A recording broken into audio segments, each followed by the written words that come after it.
Hello বন্ধুরা, আমি সুস্মিতা। নতুন আরও একটা ব্লগ ভিডিওতে সবাইকে স্বাগত জানাই। নতুন আরও একটা দিন তোমাদের সাথে শুরু করলাম, তবে এটা কোনো ব্লগ ভিডিও নয়। তোমরা আস্তে আস্তে দেখতে পাবে এটা আমি কি ভিডিও বানাতে চলেছি। তবে কে কোথা থেকে দেখছো এবং কেমন আছো অবশ্যই কিন্তু কমেন্ট করে জানিও। এর আগে আমি একটা ফ্রিজ ক্লিনিংয়ের ভিডিও পোস্ট করেছিলাম, তোমরা অনেক ভালোবাসা দিয়েছো তাতে। আমি আবারও একটা ফ্রিজ ক্লিনিংয়ের ভিডিও নিয়ে চলে এলাম।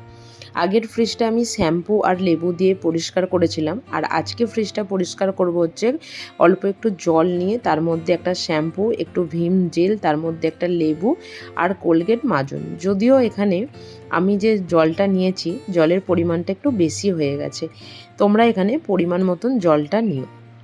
তো ফ্রিজ মোটামুটি আমার এই অবস্থা।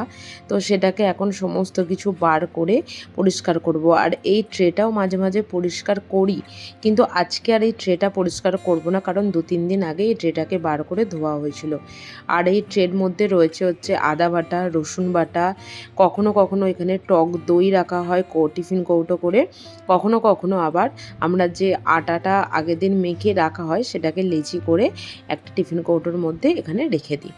তো সেটা খুব ভালোই থাকে। তো মোটামুটি ওপর থাকে আমার যেগুলো রয়েছে সেগুলোকে খালি করে আমি যে বক্সগুলো রয়েছে সেগুলোকে খুলে নিচ্ছি এখানে। তো খুব সাবধানে যে একটা কাজ করতে হবে এখানে। তো যেটা হচ্ছে সেটা হচ্ছে ওই যে ফ্রিজের যে কাঁচের যে ট্রেগুলো থাকে, তো আমি কাঁচের ট্রেই বললাম, যেটা আমার বলতে সুবিধা হয়। সেটা খুব কি বলবো, খুব সাবধানে পরিষ্কার করা উচিত। আমাদের এই ফ্রিজের মধ্যে 3টে এই রকম প্লেট ছিল।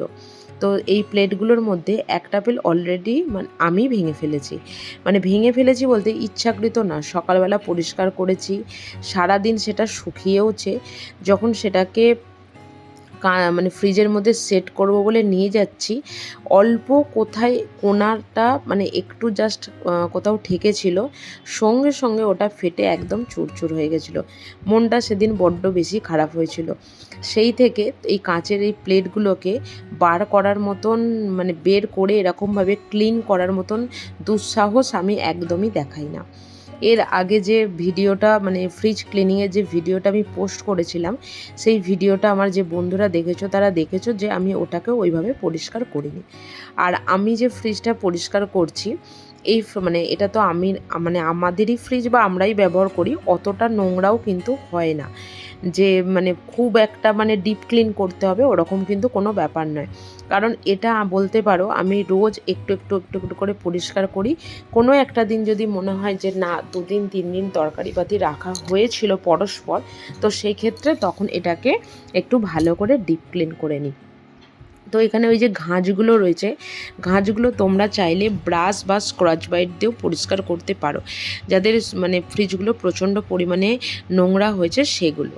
তো আমি এখানে ওই যে শ্যাম্পু, ভিম জেল, লেবু সমস্ত কিছু জল দিয়ে ভালো করে একটা সুতির রুমাল দিয়ে ভালো করে ফ্রিজটা ঘষে ঘষে একটু পরিষ্কার করে নিচ্ছি।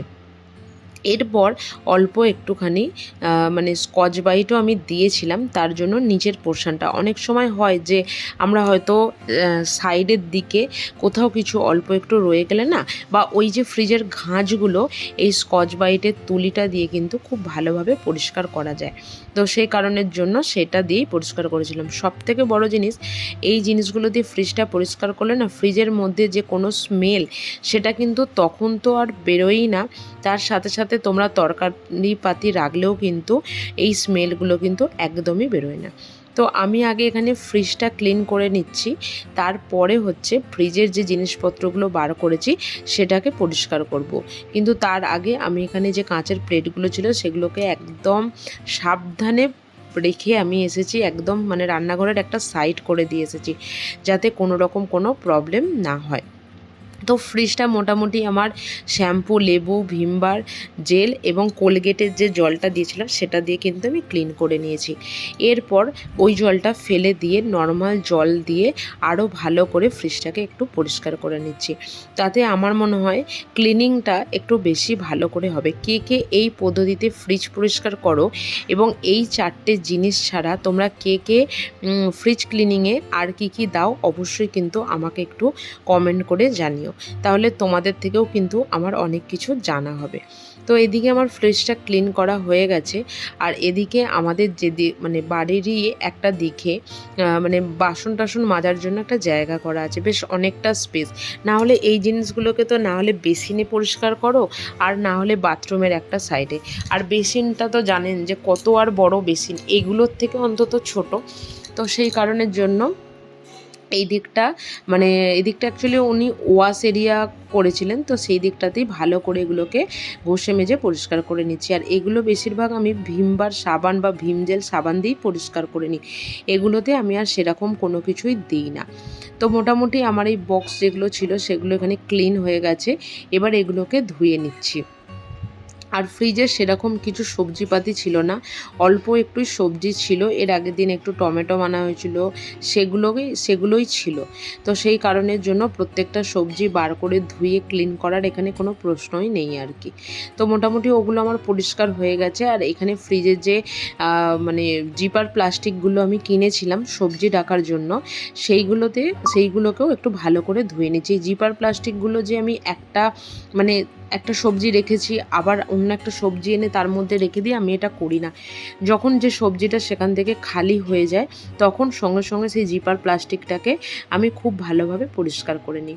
আর ফ্রিজের সবথেকে মজার জিনিস হচ্ছে, আমার বেশ মজা লাগে এই যে মানে যেখানে ডিম বা লেবু রাখা হয় এই বক্সটাকে মাজা, আমার খুব ভালো লাগে, মানে এত সুন্দর এই জিনিসটা। যাই হোক, ওদিকে তো মোটামুটি সমস্ত কিছু ক্লিন হয়ে গেছে, আর এদিকে এই বক্সগুলোই বাকি আছে। তো ওগুলোকে ধুয়ে পরিষ্কার করে একটু জলটা ঝরিয়ে আমি এখানে ওর যে বক্সগুলো আছে সেগুলোকে এখানে সেট করে নিচ্ছি।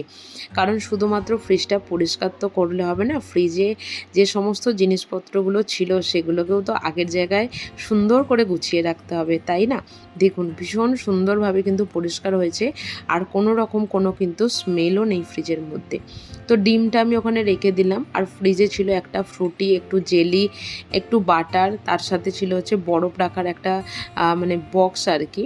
আর তার সাথে ছিল হচ্ছে একটু আগের দিন যে বললাম ওই আপনাদের কমলা লেবুর খোসার গুঁড়ো সেটাকে। আর নিচে আমি সবজির যে জায়গাটা ছিল সেটা তো ওখানে রেখেই দিয়েছি। এদিকে জল, কাঁচা লঙ্কার জায়গা, ধনেপাতা, কারি পাতা, আর নিচে রেখে দিলাম একটু হলুদ। ফ্রিজের ভেতরটা শুধু পরিষ্কার করলে হবে না, ওপরটাও পরিষ্কার করতে হবে। যেমন যে কোনো জিনিস ওপরটা শুধুমাত্র পরিষ্কার করলে হয় না, ভেতরটাকেও পরিষ্কার করতে হয়, ঠিক সেই রকমই। তো আমার ফ্রিজ মোটামুটি ভেতরটা এবং বাইরেটা আমি কলিন দিয়ে একটু ভিজে কাপড় দিয়ে খুব ভালোভাবে এখানে ক্লিন করে নিচ্ছি। তোমরাও কিভাবে ফ্রিজ পরিষ্কার করো অবশ্যই কিন্তু কমেন্ট করে জানিও। ভালো লাগলে ভিডিওটা লাইক করো, শেয়ার করো, সাবস্ক্রাইব করো। দেখা হবে নতুন আরও একটা ভিডিওতে, আরও একটা দিনের সাথে।